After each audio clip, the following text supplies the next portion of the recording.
Okay, 303. So thank you everybody for joining us.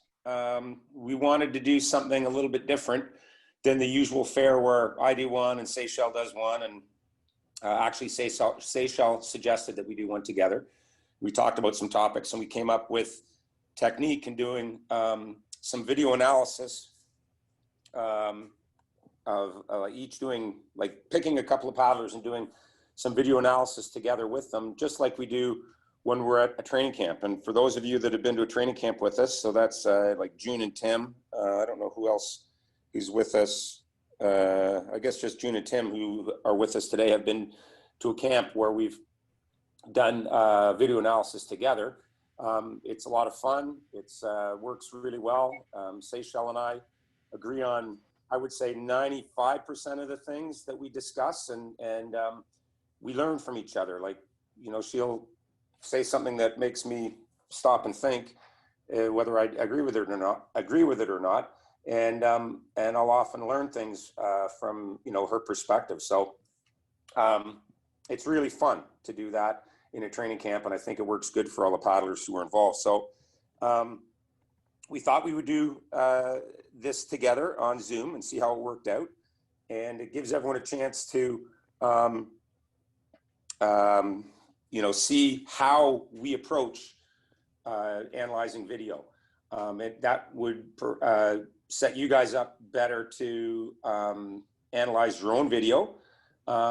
If you want to take a crack at that, you can kind of see what kind of things we're looking for or what we're looking at, and what we're picking out when we see somebody paddling. And at the same time too, it might give you guys reason to think that maybe you want to submit a video for analysis if you think it seems like there's a lot that you can gain from going through this process. So just before we get started, I mean, the importance of technique is huge. I like to think that there's three pillars to performance or to high-level performance. And the first is your aerobic fitness or your cardiovascular fitness. The second is your strength and you know, ability to produce power for long periods of time, sustained periods of time, so power endurance. So that's the kind of stuff that you build in the gym. And then the third pillar is technique. And technique would include what we're going to look at today, which is how you're moving the board in flat water, how you're using your body and your paddle to move your board with maximal efficiency, hopefully.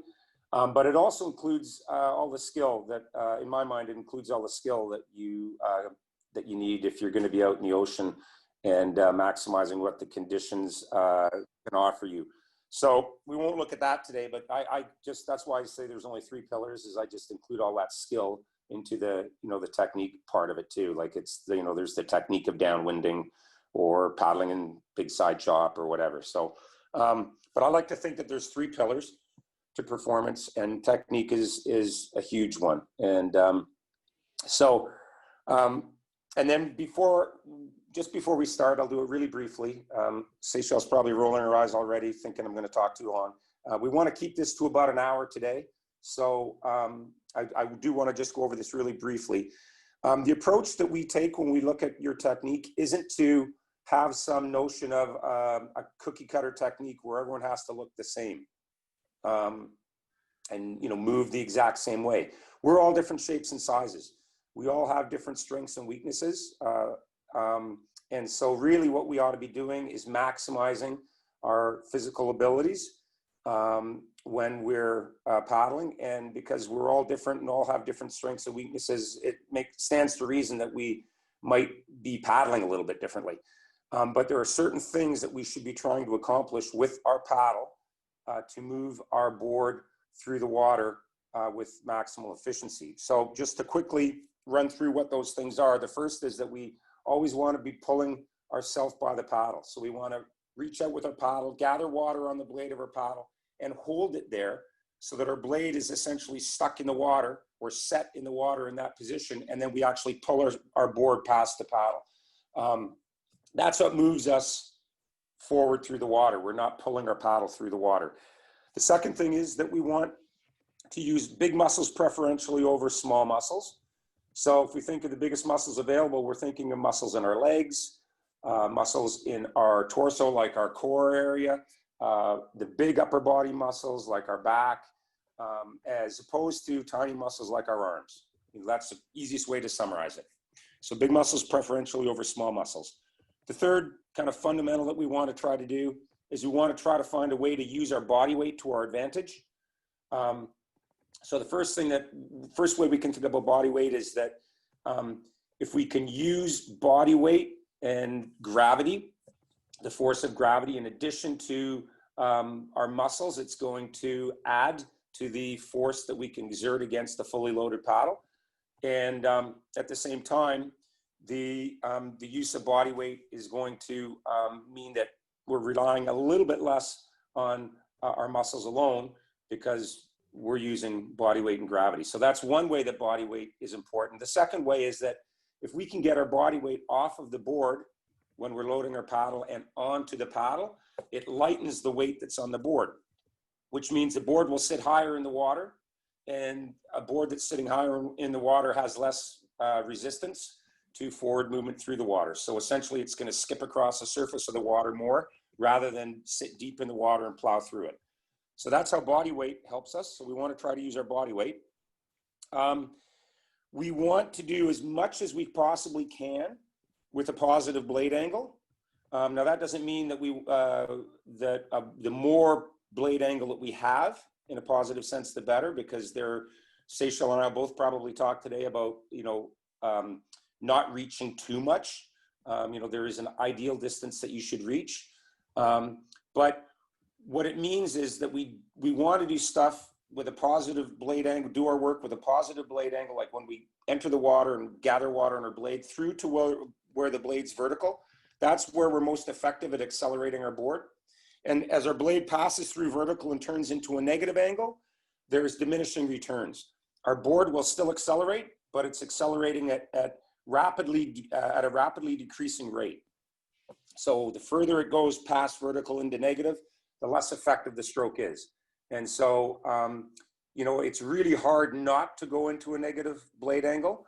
And I think that you actually hurt yourself if you try to do that. If you look at it like negative is bad, you don't want to ever go negative, but you just don't want excessive negative blade angle. And if you think about if excessive negative blade angle, the blade gets more and more negative, it's doing less and less for you, then why are you spending time back there? You'd be better off getting the blade out of the water and getting it back into the front of the stroke with a positive blade angle where it's doing more for you, right? So want to do what we can with a positive blade angle. And then the last thing is we want to try to maximize how our board runs between strokes, so that it stays on top of the water, it maintains its speed as much as possible, minimal amount of deceleration between strokes. That makes the next stroke easier, so we don't have to accelerate it from a slow speed all the way to a faster speed again. It's maintaining speed. It makes the next stroke easier. And the second thing is, obviously, if it's maintaining speed between strokes, it's going faster, and so we will cover a given distance faster. So those are the 5 things that we're trying to do with our paddling, with our technique, and how we use our body to do those things is going to depend on our physical size, our stature, our strengths, our weaknesses, right? And so when we look at technique, we're really looking to see how well you're doing those 5 things. And if we think that you could be doing them better, or that you're struggling with one or more of these elements, then that's when we start to make suggestions about how to stand on your board, how to hold the paddle, how to move your shoulders, how much to bend your legs, how much to lean over, all of those types of things, right? So we're looking first at what you're doing with your paddle to move your board. And then after that, we start to look more at providing you with suggestions on things you could do with your body to do those 5 fundamental things better. I hope that makes sense, right? But it's not like we're looking at you purely from an aesthetic point of view and trying to see whether you're rotating enough, or whether you're bending over enough, or whether you're bending your legs enough, or anything like that. If we make a suggestion with regards to any of those things, it's because we think that might help you do those most important 5 fundamentals better. Okay? So does that make sense? So what we're going to do then is we're going to look at our first video. So it's a video that Sofia submitted to me. So I'm going to share the video. So just give me a second while I do that. Can I just add one small thing? Sure, please do, Seychelle. Which was, I agree with everything that you say. And then I also I noticed sometimes it's good to point out that if something actually causes pain, because as you said, we're all different with strengths and weaknesses and body shapes, and some people have past injuries. And if we suggest something that actually causes you physical pain, please don't think you have to do it just because we said it would make you paddle faster. Yeah, absolutely.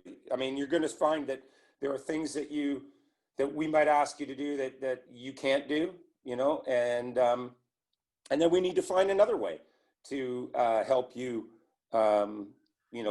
better secure your paddle in the water, or to better use your body weight, that type of thing, right? So when you're doing technique, you're doing it with a coach on a regular basis, and you can have a conversation with that coach. And as Seychelle said, you can come to a technique that moves your board the best, but is most sustainable, and as she said, doesn't cause you any pain. We're all different. Some of us have some limitations on how we can move our bodies, and we may not know that when we're making our suggestions. So that's where it's being able to communicate with your coach is important. Can everyone see the video? Yeah.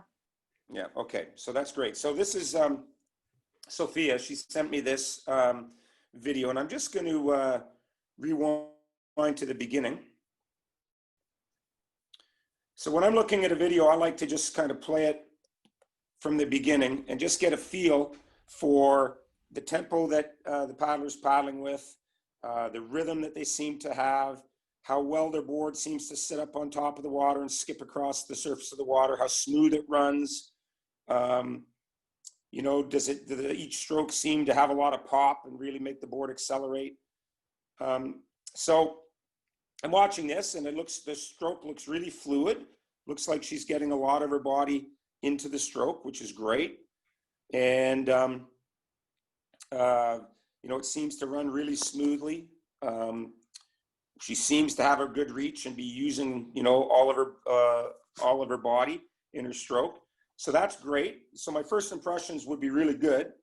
And then what I do is I start to look at things more critically, and I like to try to pick a representative stroke, a stroke that seems to be representative of all of the other strokes she's taking, like a normal stroke. So let's just pause it here. And we're looking at this from the paddling side, or her right side.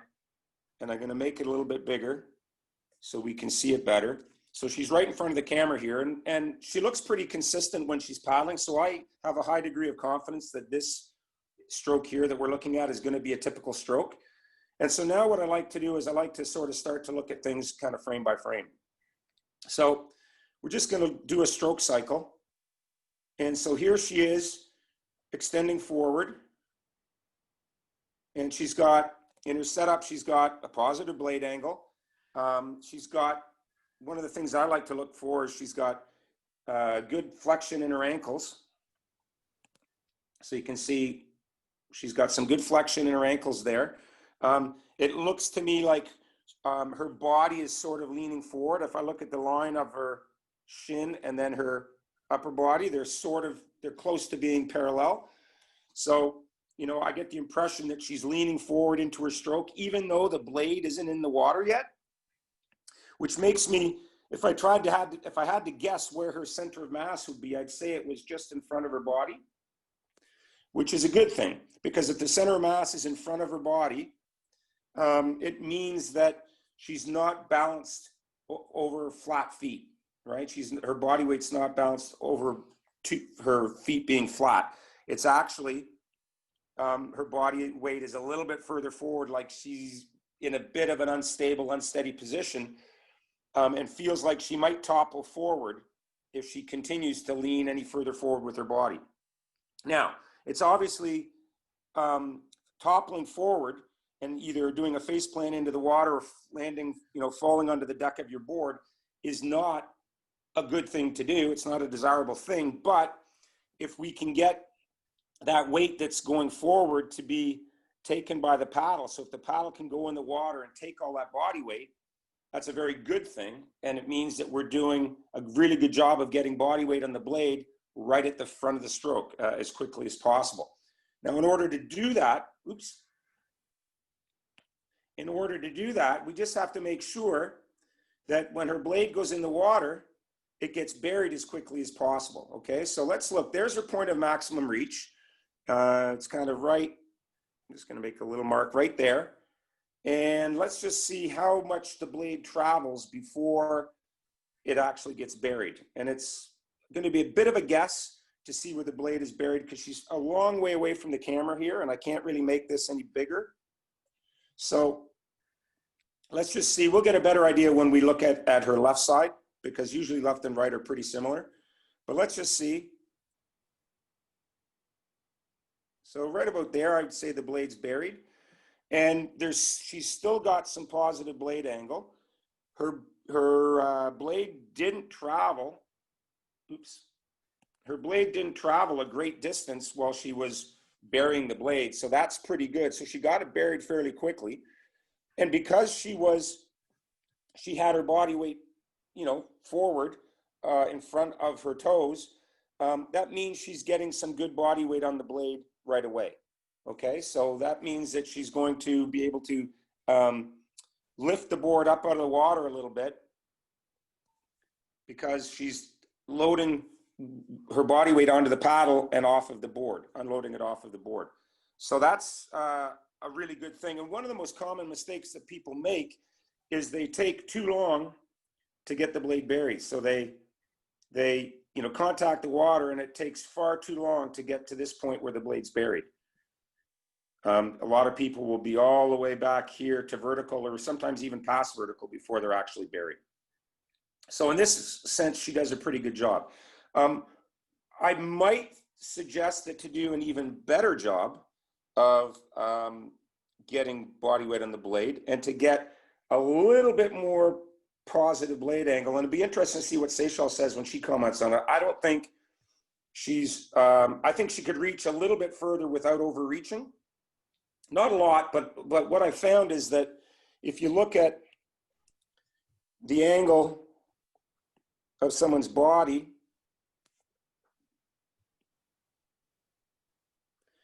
and the angle of someone's paddle, oops, I didn't want to do that. Just try this again. The angle of someone's body and then the angle of someone's paddle.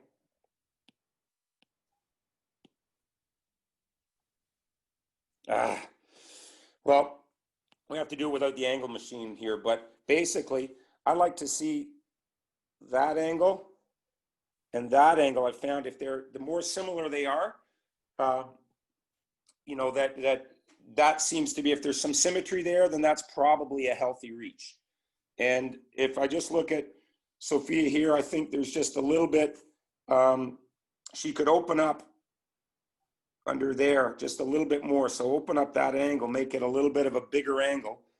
That would help get her hand just a little bit further forward. That's going to get her a little bit more blade angle at the catch.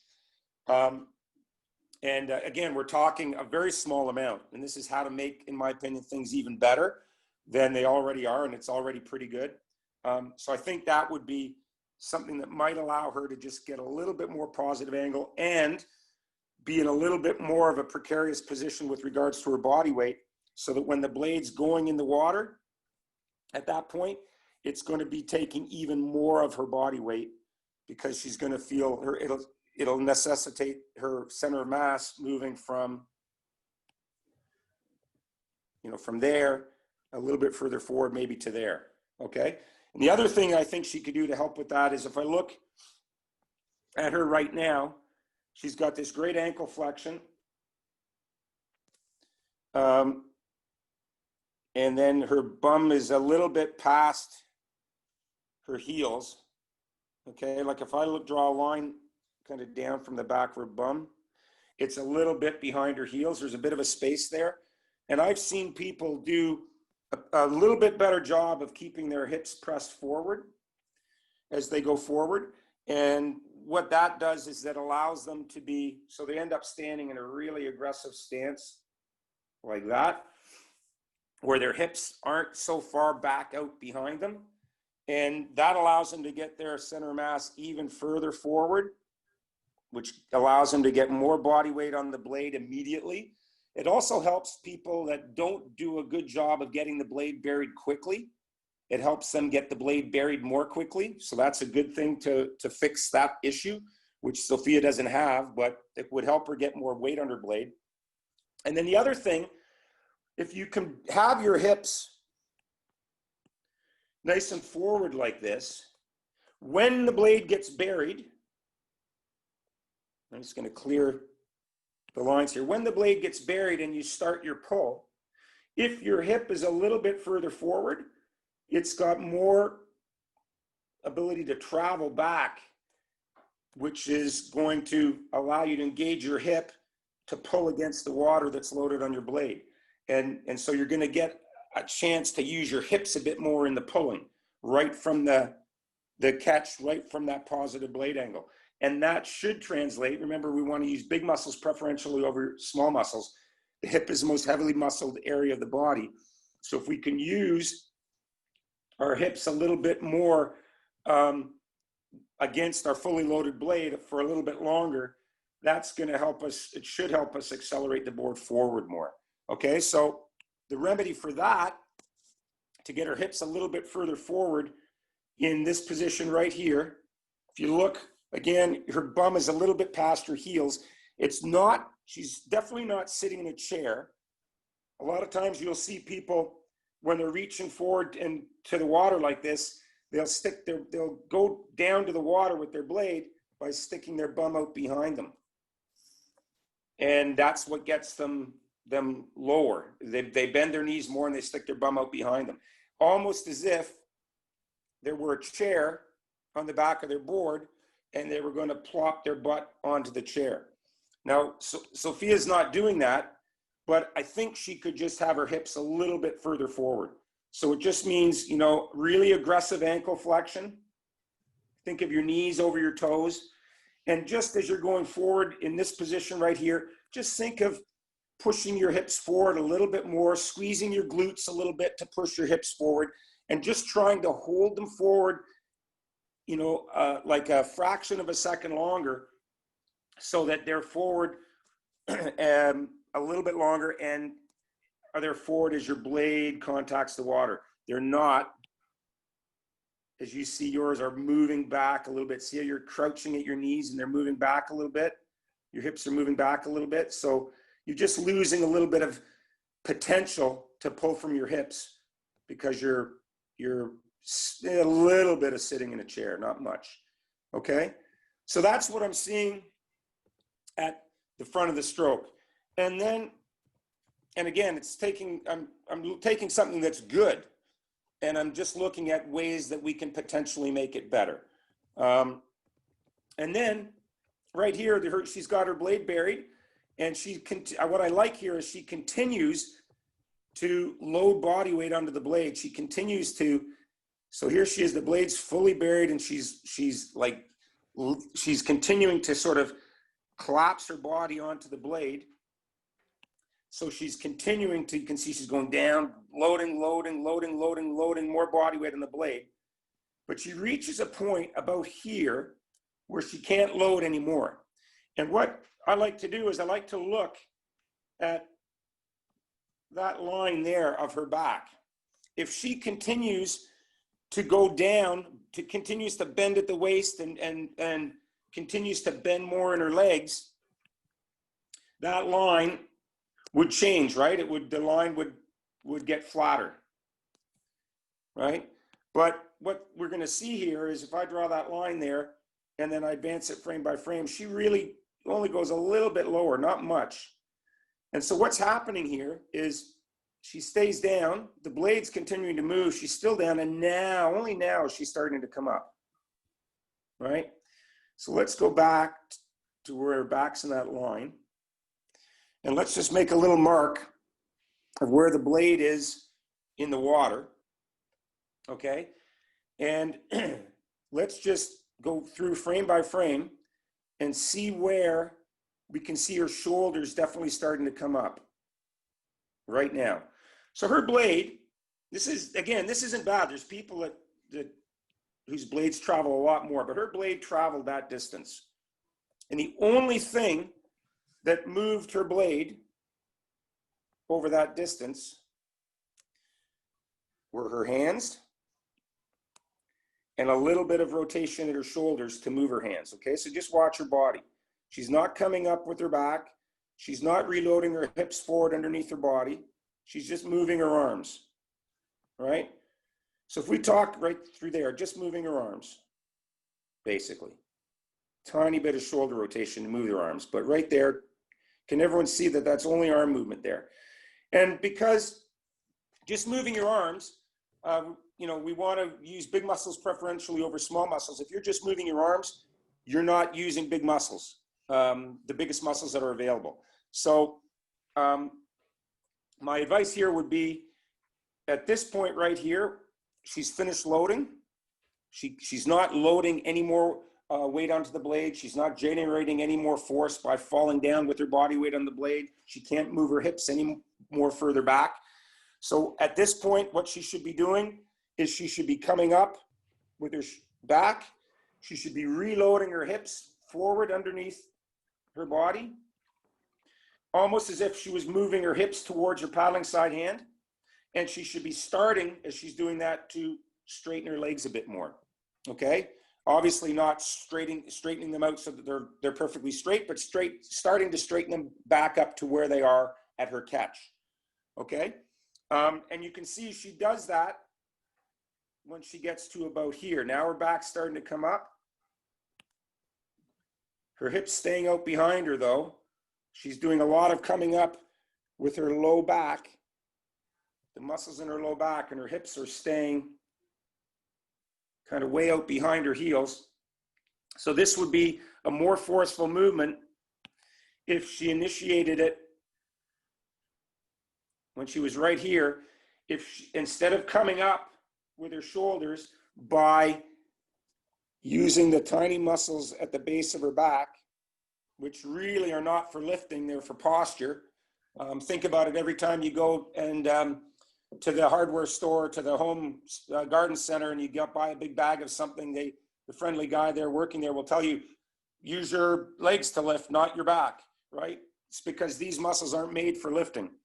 So what you can do to get your shoulders to come up here, you can bring your hips forward underneath your body. And your hips, again, are the most heavily muscle joint in your body. If you can reload them forward like this, while the blade is still buried and fully loaded, it has the effect of, you're using the big muscles of your hip to push against the water that's gathered on your blade, and so you can really accelerate your board off the back of the stroke, okay? And you can, you're using bigger muscles, and you're not risking injuring the tiny muscles at the base of your back.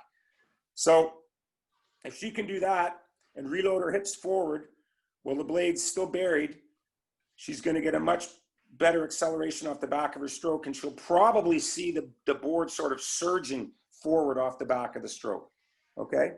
And then this part here I like, she's already aggressively starting to lean forward for the next stroke, but we can see again her bum's going back a little bit, so there's a little bit of chair sitting. We could improve that to get more weight in the blade like I discussed on the last stroke cycle, okay? So the last thing I'll just say really quickly, and then we can see what Seychelle has to say about it, is I look at the stroke, I can break it down really into just two phases, the loading phase through to there, and then the unloading phase here. And if we consider that, as soon as you finish loading, so you get to here, as soon as you finish loading, if you can think of unloading immediately, you're not going to have that little flat spot or dead spot, weak spot in your stroke where you're only moving your hands to move the blade, okay? And I'm going to turn it over to Seychelle. She can tell us if she sees anything different. And Seychelle, you always explain really well when you get to this point where you finish loading, what you can do to make sure that you unload right away better. You know, you've always explained it. It had something to do with your top hand. I'll let you explain the rest of it. So I'll turn it over to you, Seychelle. And you just tell me how you want me to move the video. Cool. Do you want me to go back to the catch, or you want me to start here with the loading and then we'll go back to the catch? We can go back to the catch, but I do want to cue you to that part because you explain it really well. Yeah, absolutely. So okay, we're going to go back to the catch. So I actually, you said, you know, and I agree with you that typically you would have more of that like parallel angle, you know, with the body and the and the blade. However, I don't think she needs to reach any. I wouldn't cue her to reach any further, because I feel that would make her bum go out even further as she tried to catch, is what I've noticed, you know, watching people. And that's just something that I would have her sort of try and have to video again and see. But what I do think she could do is what you sort of said, to increase that lower arm angle. Another way that I would say that is to open the chest, rotate more in the upper body. So she has very little rotation in her upper body there. And so if her paddling side, you know, shoulder, if she increased that angle more, if she rotated her paddling side shoulder a little further forward in her thoracic spine, you know, opening her chest up away from the paddle to increase that rotation, which I also noticed in her initial videos paddling straight on, she didn't have quite a vertical angle. And it's okay, we don't have to go back to that, because I also noticed it in Mickey's video, so we can touch on that when we look at Mickey's video coming up. About she could do with a little bit more rotation in the upper body, and I think that would address what you were saying with the reach, right? Sure. Yep. And that's so, I mean, opening up that angle more. Yeah. As you said, it's a different way of saying get a little bit more rotation, right? So yeah. So that this shoulder here is further ahead of that shoulder there. Yeah. Oops. Right. Yeah. So then I thought she buried the blade like really quickly. Yeah, actually. It's quick. Yeah, and so that's great, and it's super smooth. I don't see a lot of water gathering or splashing, and yeah, her hips go back a little bit. Wait, go back, stop. There. Oh, go just when she finishes burying the blade. Further, further, further, further, further, further. Stop. Her hips go back a little bit, but I still, you know, I still really like that position. And actually, to me, I would say go a little bit deeper, a little bit quickly, because then just advance it frame by frame, forward frame by frame. Yeah, she loads and stop there. Her top hand stays high, but there is a point where she's just loading with her back, no longer with her legs. So pause it there, and pause it here. Hear me, and can you see me? So if I didn't get that. Could you try again?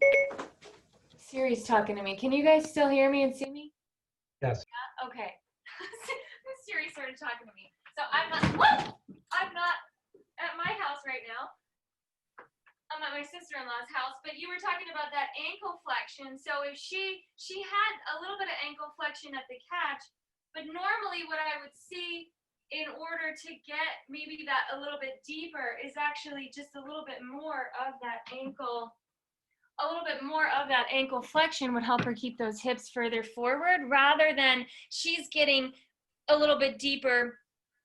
I think using, like you said, a little bit more of the low back than needs to be. So, and this is one thing where I do hear people respond to me, well, some people are great with increasing their ankle flexion, and other people go, that really bothers my ankles and my knees. So it's one where I don't fight people on it, but I do recommend try to increase your ankle mobility if that's something that's available to you, because it will help you to get more into your legs to get lower, rather than into your back to get lower and get the blade deeper, right?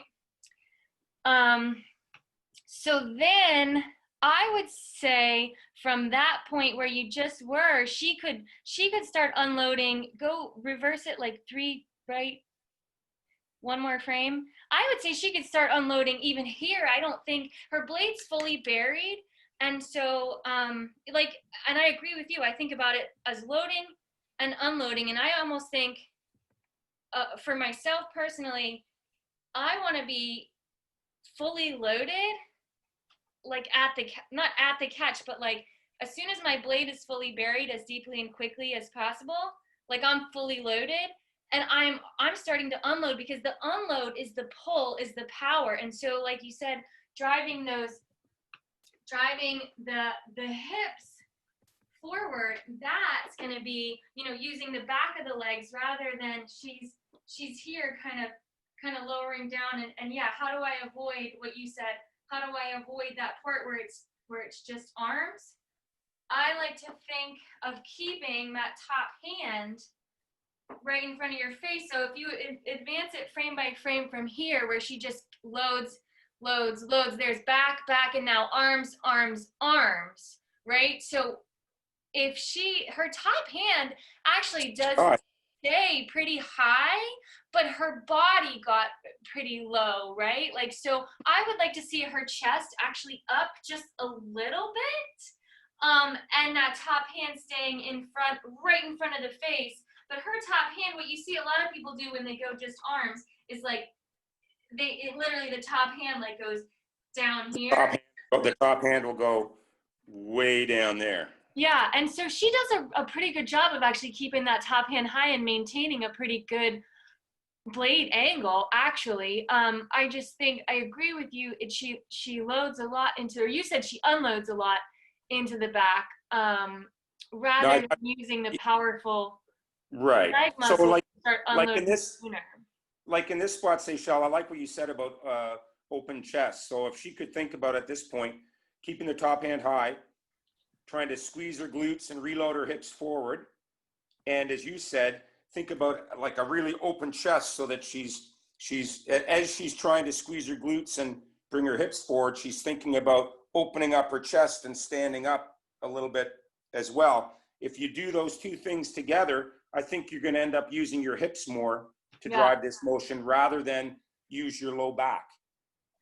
So I like to think about the hips. I know we've talked about this before. The hips, trying to get the hips all the way forward. So, from where she is there, and you can advance it frame by frame, but her hips, she starts to unload kind of there. Now the hips are coming forward and the paddle is already at her feet, right? So if she could start moving those hips further forward when the paddle is still in front of her, because the power is in driving those hips past the paddle. So if you don't start driving your hips until the paddle is already past your feet, you're losing so much potential power that you have to drive those legs further forward.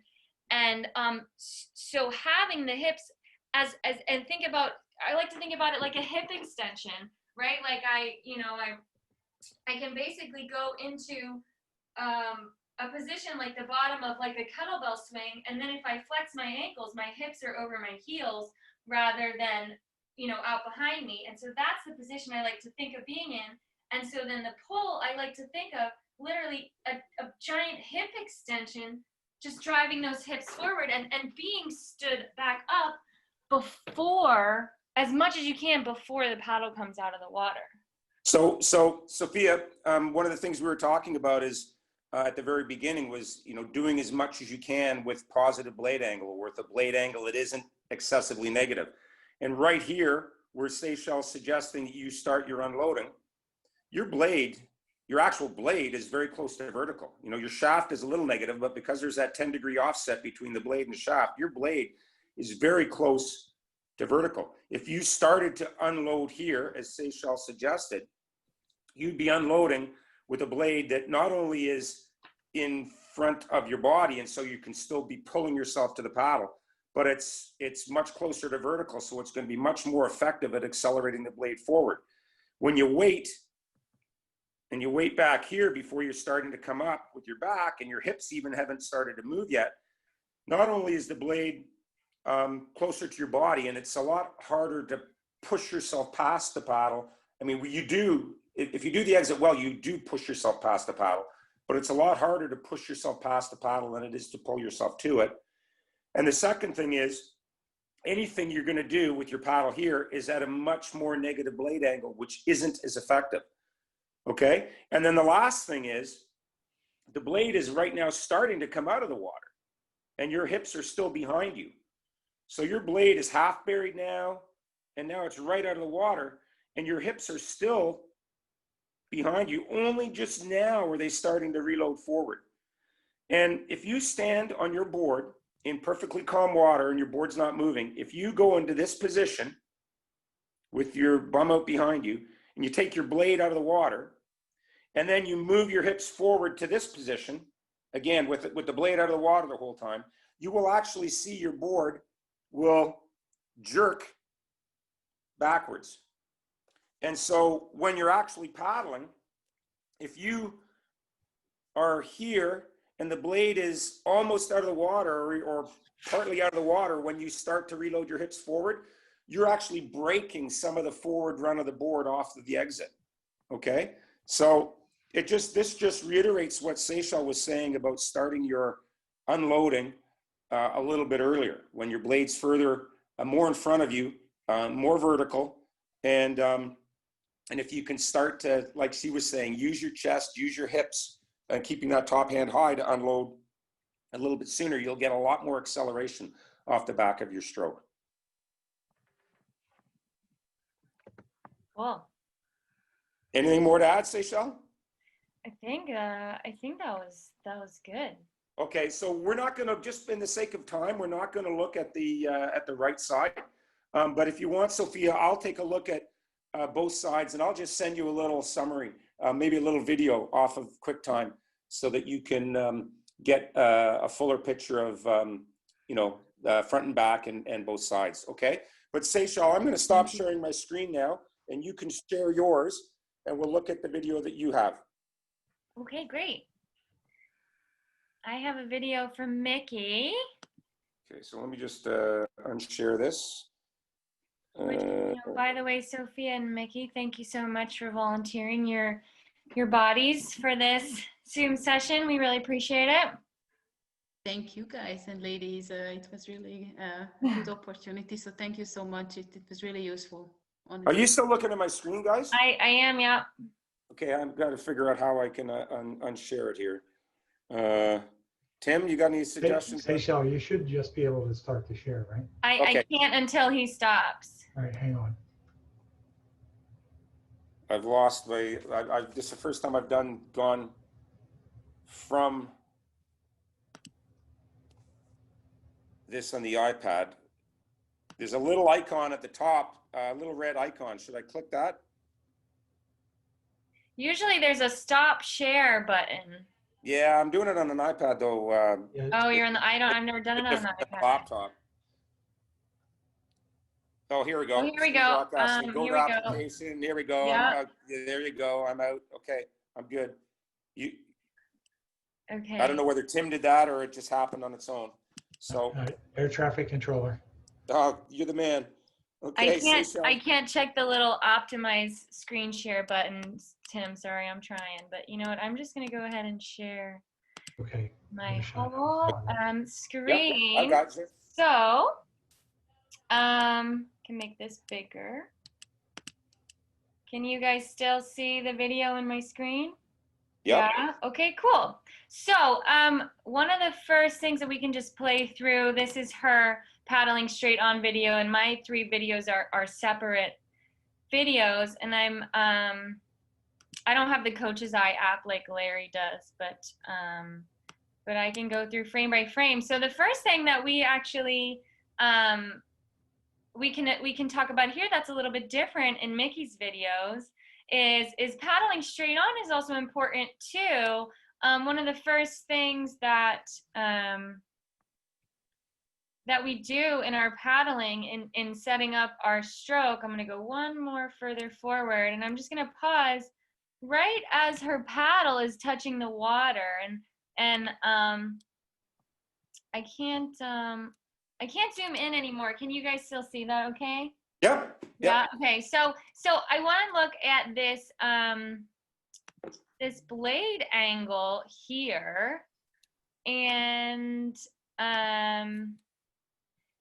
from this angle from where her paddle tip is touching to her top hand here, this is quite a bit of an angle here, right? And so one of the first things we want to do before we even take our stroke is set up for a successful stroke. And so in order to go in a straight line, and we're talking about flat water paddling here and how to maximize efficiency when you don't have, you know, wind from either side, you're not trying to steer your board, but using your paddle angle here is one way that you steer your board. And so when you're trying to go in a straight line, we'd like to see this to be a vertical angle at the catch. So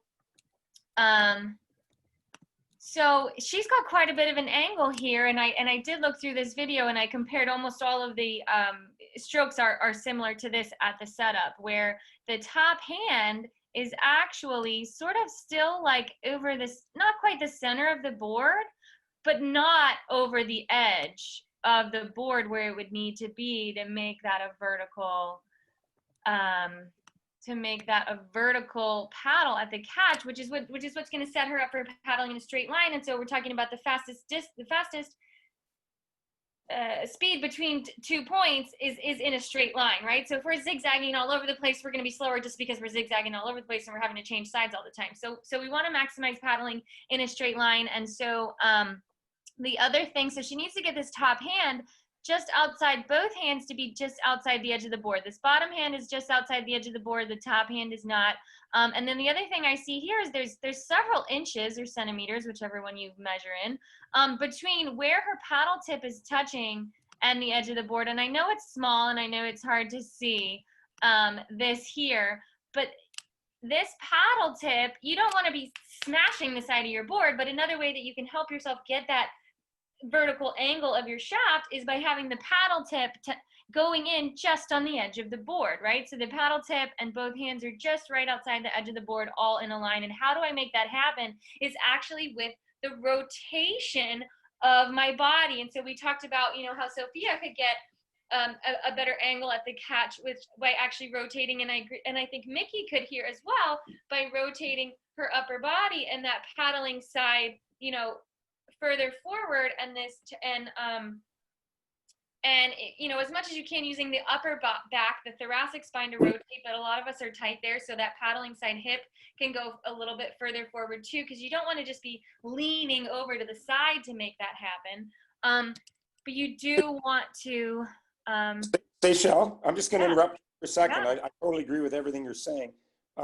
There is a video on our YouTube channel that I did during the pandemic when we were all locked down. It's me on land. It's actually in my living room with the outline of a board taped to the hardwood floor and masking tape. And it's about steering, tracking your board straight. And the title of it is Paddling Close to the Rail. And I go at great length about talking about what you're talking about that rotation, about how to square up before you catch and having the blade tucked right up against the side of the board. So that would be for anyone who wants to see that. Sophia, you were doing this a bit as well when we looked at you from head on. And in this video, that might be a cool video for you guys to consult. Yeah, so we'll leave it at that, and then if you want more details, go in and go back and watch that Zoom video. And so let's do some side paddling here. Very different stroke techniques, but like we said, you know, they're very different people with very different, you know, paddling styles. So so I'm gonna go back. Let's just watch that through again for the whole thing. And we're gonna look how the body's moving. And one thing that I noticed, actually, Mickey, that I see just right off the bat is your foot position is actually behind your handle. And what I noticed first actually was that I thought the nose of the board seemed a little bit high. So then I looked, okay, where is her feet? And your feet are actually behind the handle. So one thing I would suggest trying is actually to step your feet just a half a step forward by the handle and check your speed and see if that doesn't help. Just it's you know, it's little things like that, like where is my foot positioning, and not that I stick my feet in one spot and they're glued to the board. I'm actually kind of moving my feet a little forward and a little back and using staggered stance and moving my feet quite a lot, but I rarely ever keep my feet just planted behind the handle. And I do think it looks like that nose of your board is just up a little bit high, which usually means we're dragging the tail a little bit. So I would suggest off of this video to, and I can compare it to your other side. Yeah, your feet are just behind the handle on that one too, right? So would you agree, Larry, to suggest that she moves her feet forward a little bit? I absolutely would. And I would also just add that in my experience, most boards that I've ever paddled on, they like you to be a little bit more forward rather than back in flat water, that you end up going a little bit faster. But for sure, consult your GPS, have it mounted where you can see it, and like Seychelle said, and get some feedback, see if you go faster, if you move forward. But I find that most boards standing slightly in front of the handle is helpful. The other thing I would say is that people will tell you that you're too nose heavy if you stand in front of the handle when you're standing still, but it doesn't matter how your board rides when you're standing still. It matters how your board is riding when you're paddling at your traveling speed. And so in this instance, I agree with Seychelle, like there's a lot of nose out of the water. You can even see the white bottom of your board here. And it does look like the back of the board drops a bit. So I think that's a good catch from Seychelle. I would try moving forward a little bit and seeing if you get a little extra speed from doing that. And then let's pick a stroke. Let's pick, I think we'll pick this one. Yeah. Yeah, let's pick this one. Is that one? So, okay, her paddle's traveling forward, and here's the point where it's touching the water, and actually this angle here, I can do the fancy thing. This angle here, if we look at her body, right, and her paddle are kind of closer to being at a similar or reciprocal angle. So I like that, but the other thing I notice is that you know, here's her heels, and if we draw a line up from the heels, and we look for the center of gravity, I would say it's kind of, you know, it's probably right over the feet, or maybe just slightly in front, but that's something that could be improved on at the catch, is a little more body weight forward. And I notice there's not quite a lot of, oh, I gotta do this thing. There's not a lot of flexion in the ankles. Maybe more so on the opposite side. The legs are kind of doing a different thing here. But the ankle on your paddling side doesn't change hardly at all. So, you know, could we get a little more ankle flexion? Could we get a little body weight forward at the catch? Definitely something worth a try. And I keep going back and forth which stroke I want to look at. And so here is, no, I think I liked this one better, right? Yes. So here is where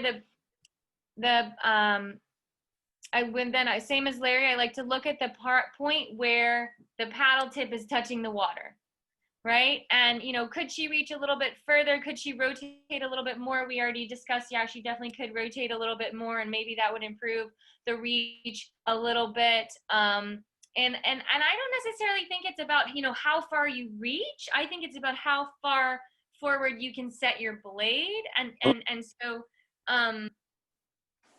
what we used to see a lot more often, and I don't see a lot anymore, is people actually kind of overreaching, because then it was like, if you reach to your fullest extent of your reach and your rotation, the only place you have to go is back. But at the catch, in order to get that quick, deep set, you know, catch with your blade, you actually need to have the blade traveling with forward momentum at the catch. And so let's watch here what Mickey's blade does as it's entering the water. And it's actually traveling, I would say, to there.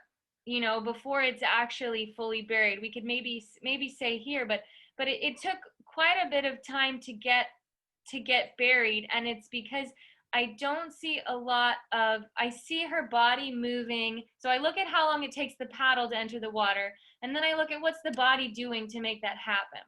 And much like Larry said, the first thing and most important thing with paddling is body weight, right? So the more we can utilize our whole entire body when we're paddling, the more efficient we're going to be at doing it. So her body weight is actually lowering down, but I don't see much of it moving forward. So if my arm is an extension of my paddle and I want my paddle to move forward and in at the catch, I want my body to be moving forward and down at the catch. So how would her body, I see her body moving down, how would she move it forward?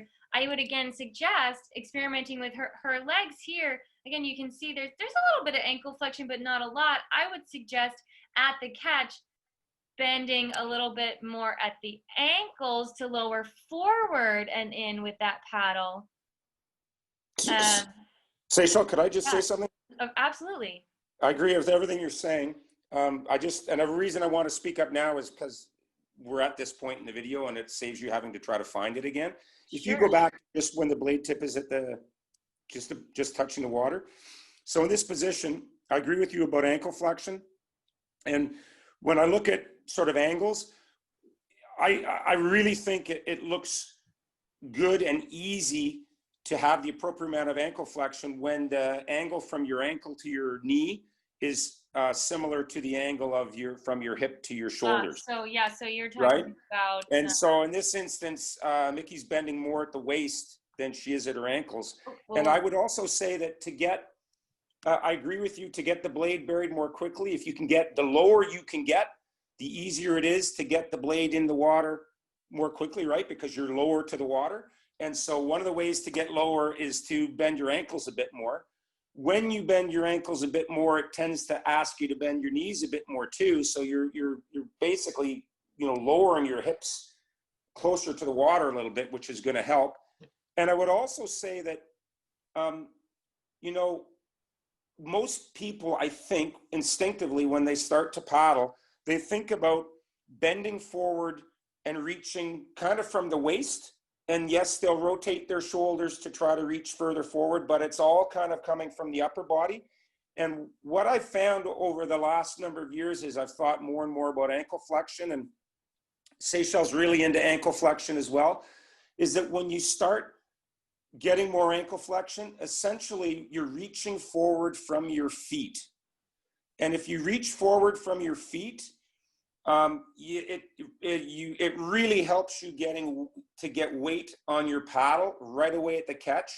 And it also helps you, one of the reasons it helps you do that is because it helps you get the blade buried really quickly at the catch. And so, and I agree totally with what Seychelle said, and I hope I didn't, you know, misrepresent things when I was talking about Sofia perhaps reaching a little more. What really matters is the effective reach, like how far forward you are when the blade is fully buried. And that when you get more ankle flexion, so here, if she could have the angle from her ankles to her shins similar, a little bit more bent, she wouldn't even need to bend as much with her upper body. And I think it would really help her get more weight on her blade at the catch and the blade buried sooner. And you know, it's interesting, Larry, I've been thinking more and more, and you know, the more videos I do and the more paddle alerts I watch, the more I think about and you'll notice the things that I commented on, thinking about the stroke from the bottom up, right? We look at the board, and then we look at the feet and the foot position, and then we look at the ankles, and then we look at the knees, and then we look at the hips, and I'm actually looking at the arms and the shoulders and what the upper body's doing, like as the last thing. Mm-hmm. It's interesting, right? Like paddling from the bottom up, and really, I mean, our feet and our legs, I mean, that's our foundation. And even though, yes, paddling, we're using our arms are holding the paddle, like our legs are still primarily what's propelling us, right? What's driving us. And so I just think that was an interesting thought that I've had recently, like paddling from from the bottom up rather than the top to the bottom. And so Mickey could definitely get her blade buried more quickly by having more forward momentum with her body at the catch. And there we go. And so then she gets to this point where the blade is fully buried. And then let's look at what the body is doing. And so her body actually doesn't really change from that point, which I don't, necessarily, but what is moving is, again, from here to here, it's just arms, right? So, so how do we prevent having that part of the stroke where we're just moving our arms? And then she's starting to stand up and she's starting to unload. The paddle's actually past her feet, and then she's standing up and she's unloading, right? So we need to get her to start unloading. We need to get her to start unloading, here, once the blade's fully buried, driving her hips and doing that standing up, extending through the hips, using the legs. I actually don't see her actively using a lot of leg force here. I see it all in the upper body lowering down, and then the arms, driving the paddle. And then the legs are kind of an afterthought, right? So let's get those legs working here, and even more so at the catch too, right? Seychelle, can you advance a couple of frames to the point where her legs start to straighten and her hips start to go forward? Kind of right there. Yeah, okay, so watch the next few frames. See what Mickey, see what your legs are doing here, how your legs are straightening at the knee and your hips are coming forward. That's a good motion. That's a great motion. But you got to do that motion at the point where Seychelle had identified further up the stroke.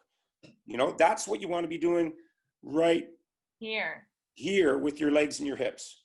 That's a wonderful motion. If you can do that there, further forward, with the blade fully secured in the water, with all your body weight on it, with a more positive blade angle, and you can reload your hips forward and kind of straighten your legs like that. It's almost like you're doing like a squat, up the upper part of the squat. I'm doing some bad things here, but the one thing that I'm doing in okay here is let me move back. Is really, see, from this point here, watch my legs start moving now. Boom, the hips, I'm unloading, driving those legs forward, like from all the way from this point of the stroke. You can see the angle of her knees changing, right? And then I'm trying to get that done before my legs are almost straight and my paddle's just now coming out of the water, right? So my hips are going way back. I'm doing a lot of things that I don't like in this video, but it's a good example of really trying to drive those legs from this point here forward. I don't know if you can see that. And then while we're at it, Seychelle, just go to the front part too, and they can see how quickly you're getting the blade in the water and how much. I'm not sure I'm doing that great on this video. Yeah, you're doing it pretty good. See. Okay, so look. Okay, so watch. Just watch.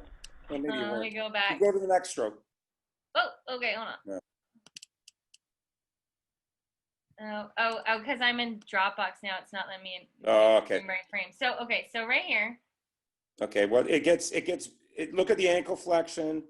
Look how she uses her legs to get the blade in the water closer to the point where the tip contacted it. Forward. Everything's forward. And that blade gets buried pretty quickly with a positive blade angle. So that's kind of what we're talking about. My hips went way back. I don't like that. Here's a deep ankle flexion. If my hips had stayed further forward, my chest would be further up. But this was several weeks ago after not paddling all summer. So. But yeah, just to give you guys an example of what that, because we've been talking about it and you're like, okay, but how do I do that? What does that look like? This is kind of what that looks like. Does that make sense? So I'm going to go back to Mickey's videos here. Yeah, so what can we add to that? Because we do, we're at 4:07. So I guess we do have to wrap up a little bit. But you guys probably have questions, right? We wanted to open up to you guys if you had any pressing questions. Like, I don't know. I mean, what should we say? Like 5 more minutes? No, I'm not in as big a rush as you are, Seychelle. So like 5 to 10 I'm minutes. just at my family's house. I told them I'd be done. Yeah, well, they know you, so They know me, so it's okay. So yeah, so are there any questions? What one comment I would make just quickly is that we've got 2 very different individuals in different parts of the world, in different weather, but they're trying to do similar things with their paddle, and there's some common, for lack of a better word, errors that they're making. And what you'll find is the 2 biggest errors that people make are, one is they don't get the blade buried quickly enough at the front of the stroke. And the second one is that they don't unload quickly enough in the second half of the stroke. And these are 2 things that we pointed out here. And particularly the unloading part was in both videos. So, you should, if you, when you both of you, if you hear these comments, like, don't think, oh my God, this is awful. I'm not doing these things well. Most people, including, as we saw in that last video, Seychelle at the front of the stroke, and me, a problem I have is too frequently I continue to load when I should be unloading. Everyone tends to make these mistakes and has to think about these things. So they are the 2 biggest mistakes that people make in stand-up paddling. One Anyway. thing I didn't see either of them doing that bad was, well, Mickey was doing a little bit, but I think her paddle was so tall that you didn't notice it as much. Like, I didn't see anyone really dropping that top hand down super low and getting a super negative blade Yeah, angle, no, that right? part was really good. So Yeah. that was good to see that, that's something that I see a lot is people not keeping their top hand nice and high right in front of the face. So are there any questions? You guys can unmute yourselves if you possibly can, and don't be shy about asking questions.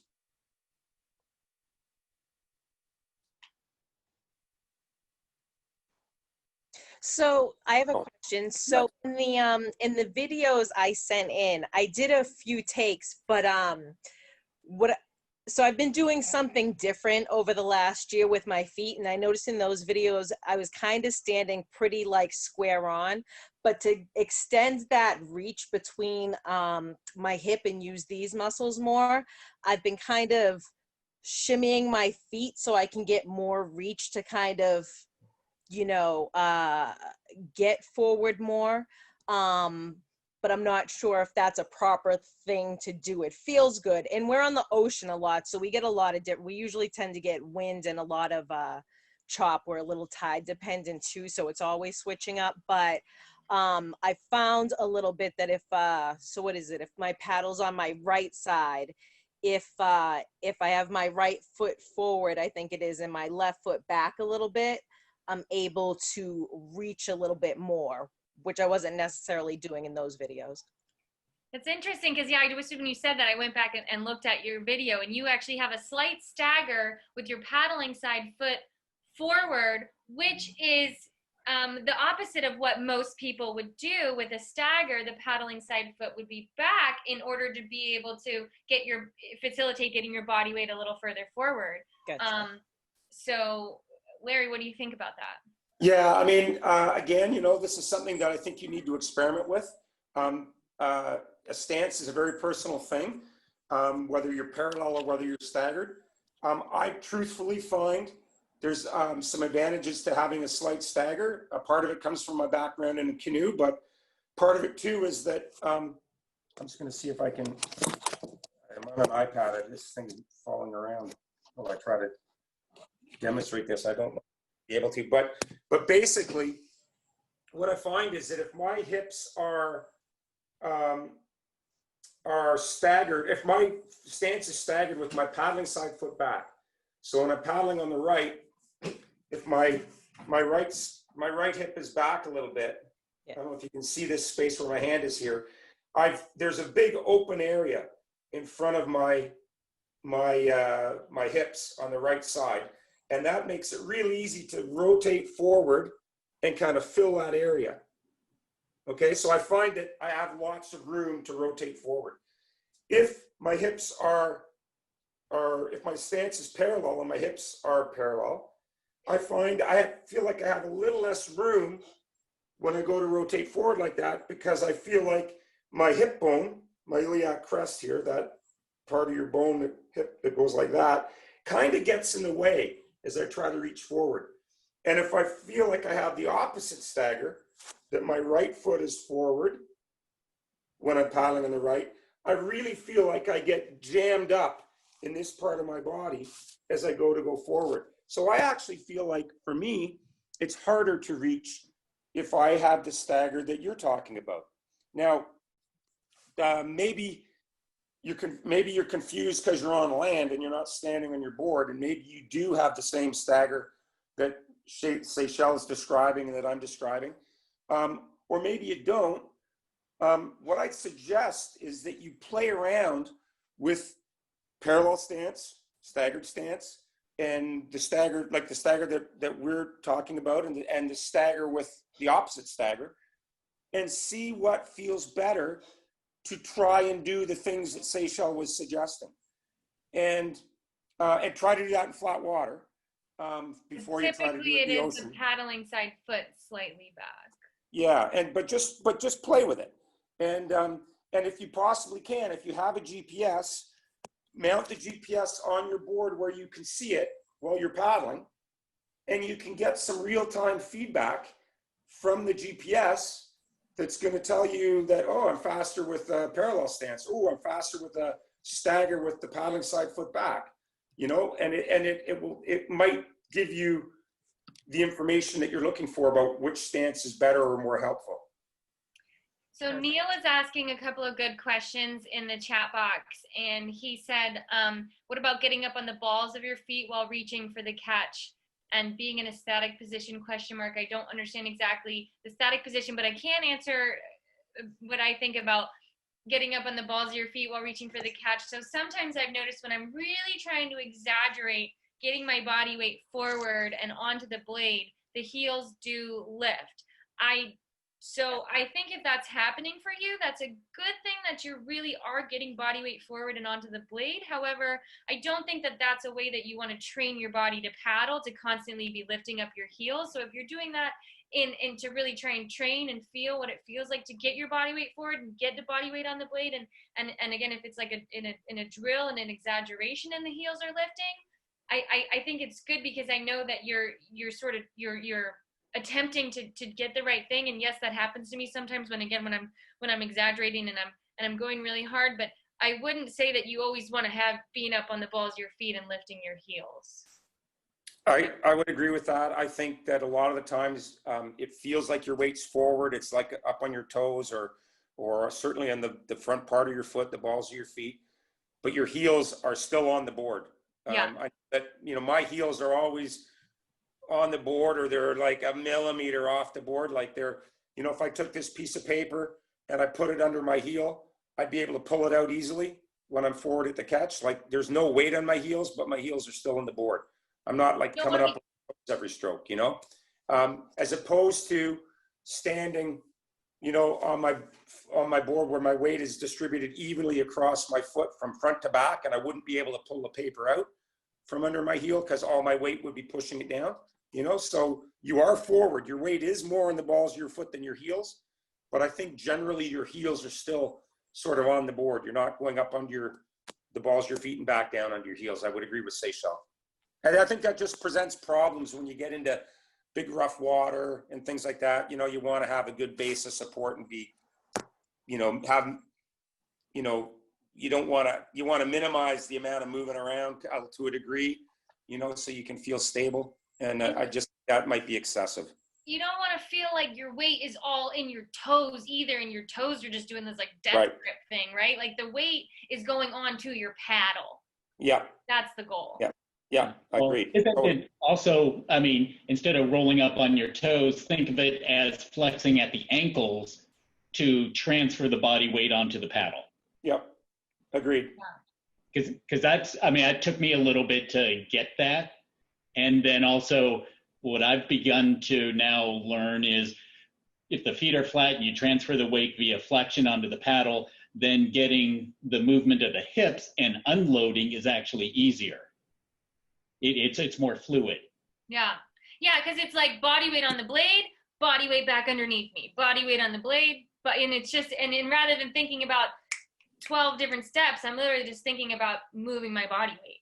Yeah. Which is kind of cool. Quite frankly, the simpler you can make it, the easier it is to make it more fluid, and the easier it is to, you know, like Seychelle and I both, you know, look at the stroke. We've broken it down basically into 2 phases, loading and unloading, really.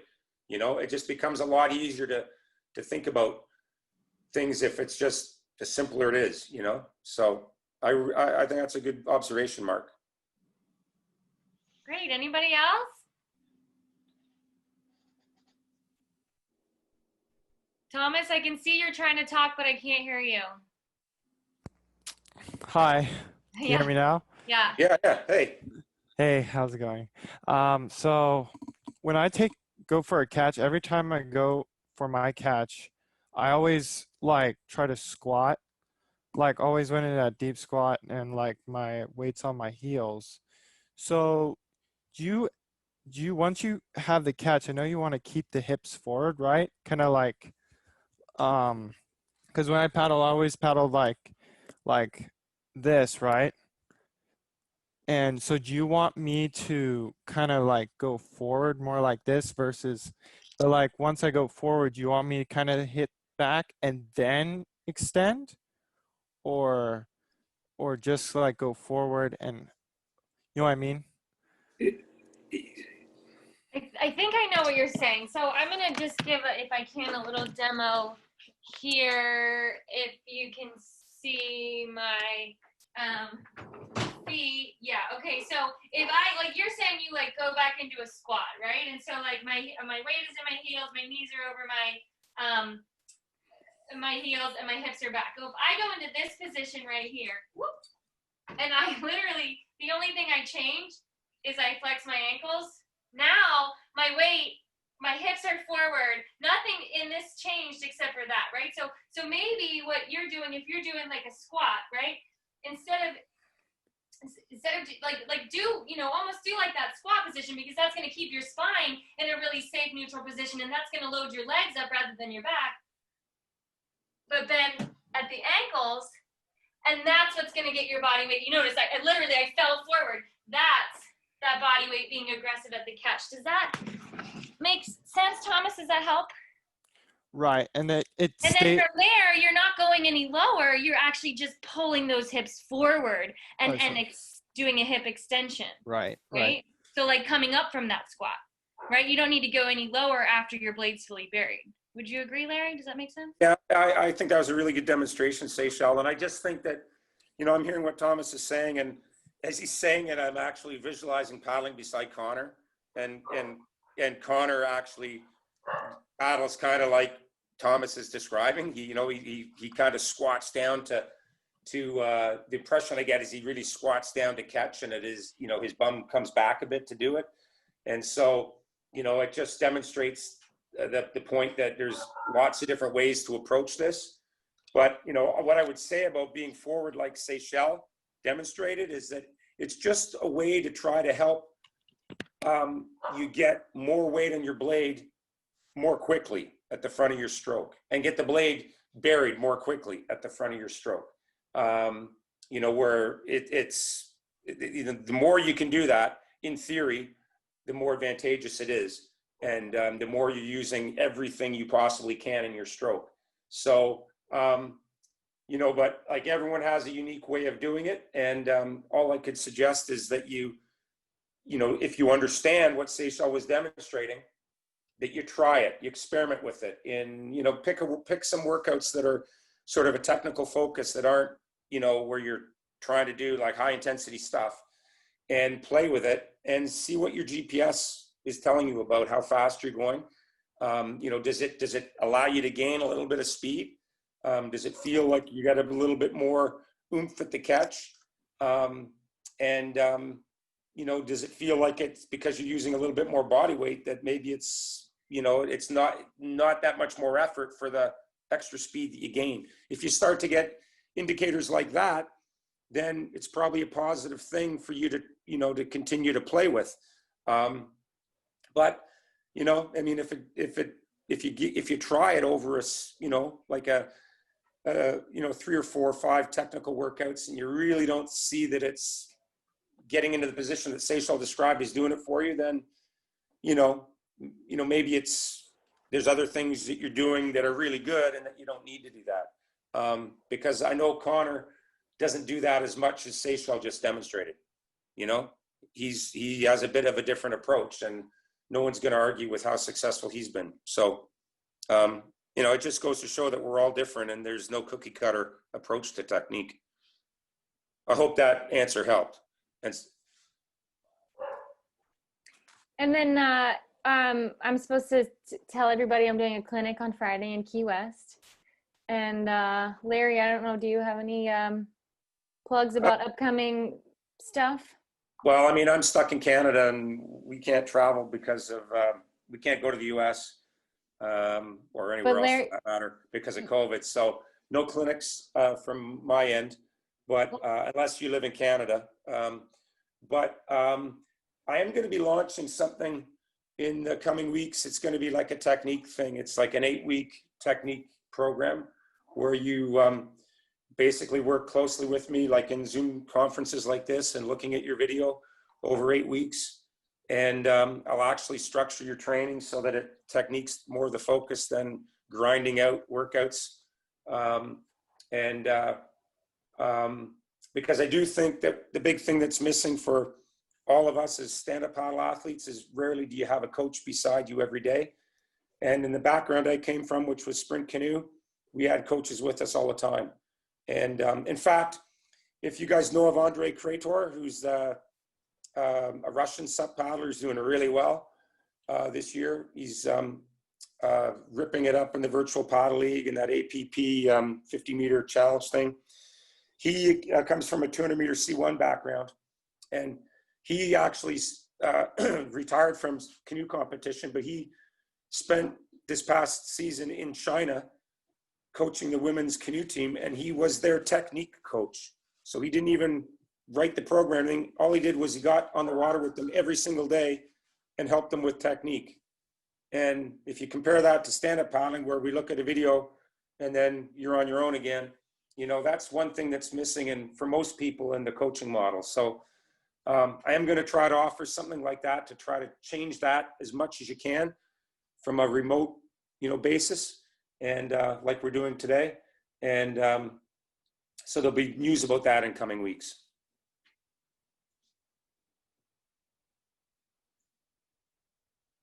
Anyway, if no one else has any questions, Seychelle, you still there? She left. She left. She didn't even say goodbye. Okay. Yeah, in the chat. Okay. Well, look, guys, I hope this was helpful. And I hope that it gets you thinking more about technique. And I think a logical next step for you guys would be to get some video of yourself and look at it with the comments that we were making in mind. And I'm a firm believer that you can do a very good job of self-critiquing your technique and finding ways to make it better on your own.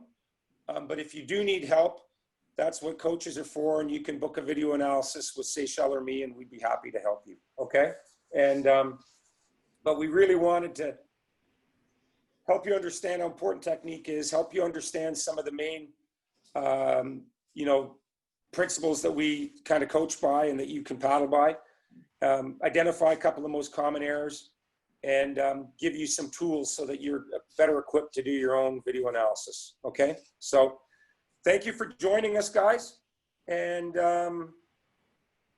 I'll hopefully see you guys soon.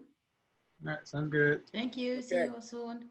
Zoom. Okay, okay, cheers, thank you.